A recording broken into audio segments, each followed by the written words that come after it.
Juwanza Starling did not practice. Matt Cleo was limited. Markowitz did not practice. Mark Tyler was limited, and Blake Ailes did not practice. It's good that we've got a number of guys healthy today. We didn't have the pads on today after 2 very physical days of practice. And we're going to need to play extremely well versus a very good team on the road, and this will be the loudest place we've played this year. Is Starling going to play in the game, or is he out? I hope so. We'll see as we get closer to the game. We obviously don't have very much depth there, so we'd love to have him. You've decided who's going to start at running back yet? No, we haven't. We just rotated a bunch of guys in there today, and we'll see how they look as we get closer to the game. You talked about some of the struggles that Bradford has been having. Is he in your doghouse? Well, he's not in my usually. I don't know what you consider doghouse. I think the doghouse is a negative, meaning that you're in the doghouse because you did something wrong, off the field or something. I think Alan's worked extremely hard. Alan has put the ball on the ground. If you pull out his last 15 carries, there's not a lot of great stuff there. So,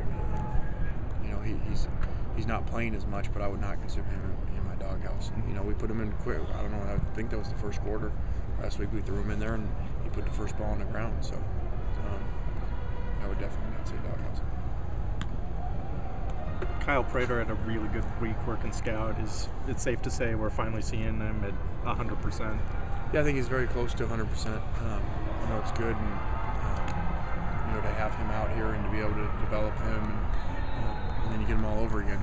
It's like you sign him again. When the red shirt comes back again and already knows the offense and everything when we get to the spring. So he's got a very bright future here. Who is in the doghouse, by the way? You. Well, that's not news. You live in there. Wolf.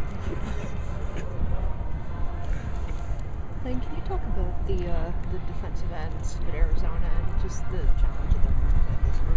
Yeah, relentless effort. And they've got 3 of them. The third guy's just as good. And so he comes in, and I believe another Inland Empire guy, that comes in there and plays extremely physical and hard.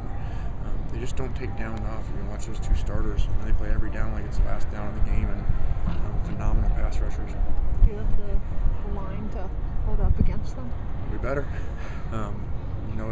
Obviously, when you play guys like that, you change up some different things and stuff.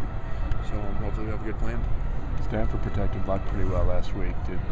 Were they doing anything that they don't normally do, or is that just because they're Lions? It's because they ran the ball really well. They were very effective when they ran the ball. You watch it, there was a bunch of 3rd and 4s, 3rd and 5s, 3rd and 3s, 3rd and 2s, and so they stayed in manageable down distances, and they create long edges. They play a lot of 2 tight ends and either an extra lineman or 2 at times. So they matched up really well and had a great plan and executed.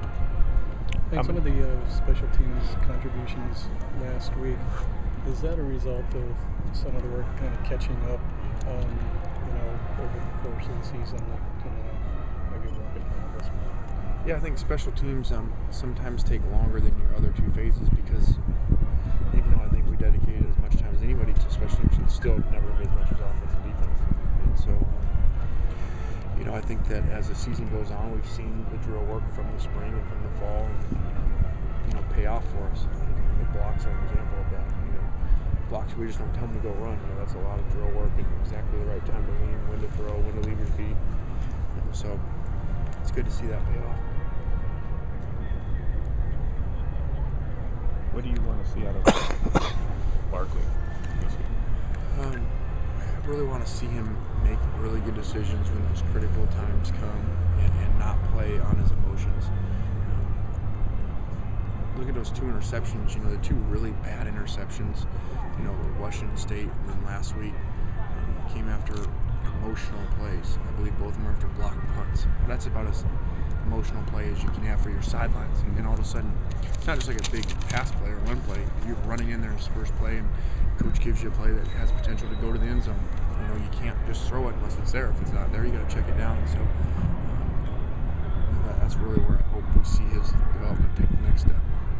Does that come with experience or not? Because he's had over 20 college starts, so when is that going to click? I don't think it's about experience. I mean, you can learn it the first time you do it, 20 games ago, whenever he threw his first interception like that, or you can never learn it like some guys in their career. So I don't think that's really an experience. I think that's a mental preparation and telling yourself, I can't take these chances right here.